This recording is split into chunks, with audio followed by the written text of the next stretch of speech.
Now, it's estimated that around 300,000 people in the UK live with Tourette syndrome, a neurological condition which can lead to verbal outbursts or physical tics.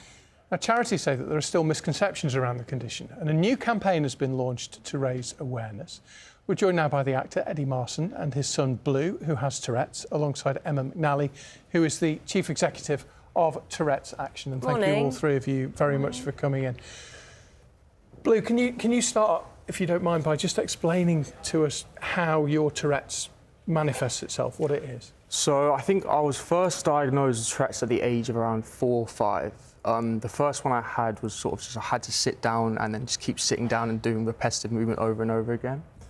And then the way they describe Tourette's is if you have a tic for longer than a year, it becomes a Tourette's. So over the course of about 18 months, I'd say, I was doing these tics and I didn't know what they were. And then my dad's good friend, Dash Myhawk, who has Tourette's, he said to my dad, he was asking, how long has this been going on for? And obviously my dad replied with 18 months and so on and so forth. And then, and it sort of just went on from there. And then I got diagnosed at about 5 or 6. And then they sort of always develop my tics. There's never one tic that stays for a certain period of time, and they're stationary. So right now I've got like vocal tics more than motor tics, and other times I might have more motor tics than vocal tics. What triggers them? So for me, with someone with Tourette's, it's not necessarily something that triggers them. You always have tics.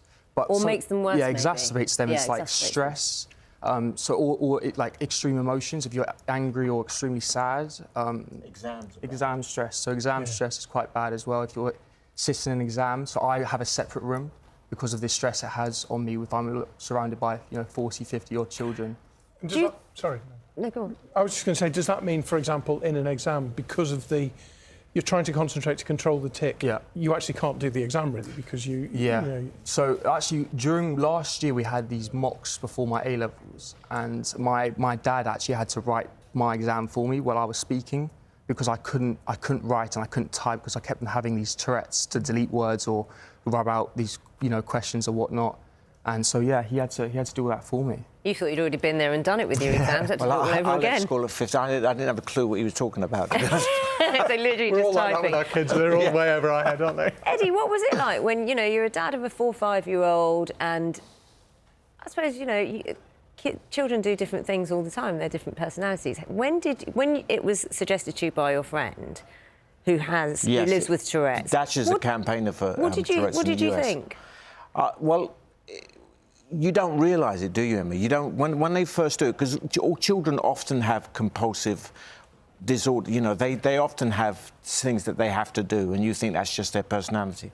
But it's when it gets to be disruptive, and also because it's such a misunderstood and misdiagnosed condition that there's very little help. People don't realise there's loads of kids out there who are all suffering from this, but they don't realise it because there's a preconceived idea that it's swearing or it's lashing out. They don't realise that there's so many other forms of it, And the mocking and the social exclusion for children is terrible.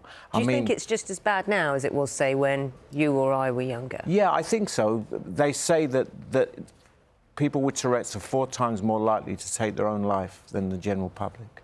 So that just shows you how damaging the preconceived ideas can be. And that idea, there was a bit of footage, wasn't there, Emma, of someone going around a supermarket swearing, and everyone kind of thought, oh, that's Tourette's. And as you say, it became almost a thing that people laughed about. What's the idea behind the campaign now? So the idea about the campaign is to get across things that people don't really think about when they think about Tourette's, because we've asked people, what do you think about when you think about Tourette's? And very often is, oh, it's comical or it's a swearing condition. But we've tried to get across the fact that a lot of people with Tourette's are in pain daily because of the repetitive nature of the tics. It's exhausting. I don't think people understand how exhausting it is, because you're constantly trying to control it, aren't you? Or live with it. Is that fair, Blue? Yeah. So when I made a film for it, like I said, Dash Myhawk, he described it, to this day, I've never heard a better description of it. He said it's the greatest itch you must scratch times 100,000. So those with Tourette's will say, like, what's it like to have tic? What's it like to have a Tourette? The way I describe it, it's like an itch. You've got a really bad itch and you just have to itch. Someone described it to me once, and this is how I was able to understand it more. is, you know, when you have a tickly stomach in your throat and you think you're going to cough and you just don't know when it's going to happen, but you know it's going to happen. It's like having that all the time. It's like a restraint. So this is you on the screen, I think, is it? Yeah.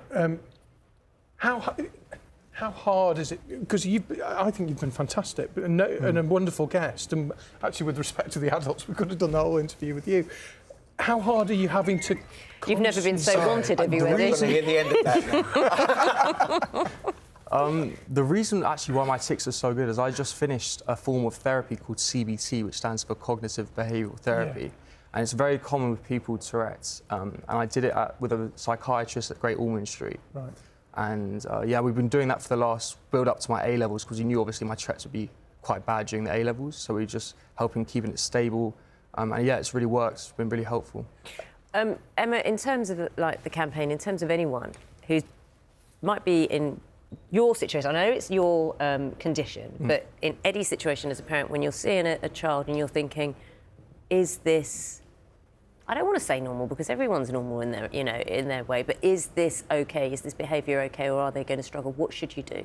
I think when you're a parent and it's happening, because as Blue said, the tics change all the time. So when children usually start with it when they're younger, they'll get a tic and then it'll last for a few months. And as a parent, you think, oh, should I go to the GP? But then it stops and then something else starts. So what we say to people is keep a diary of what's going on, what tics have happened, how long they've lasted for, what they've changed to, and then go to your GP.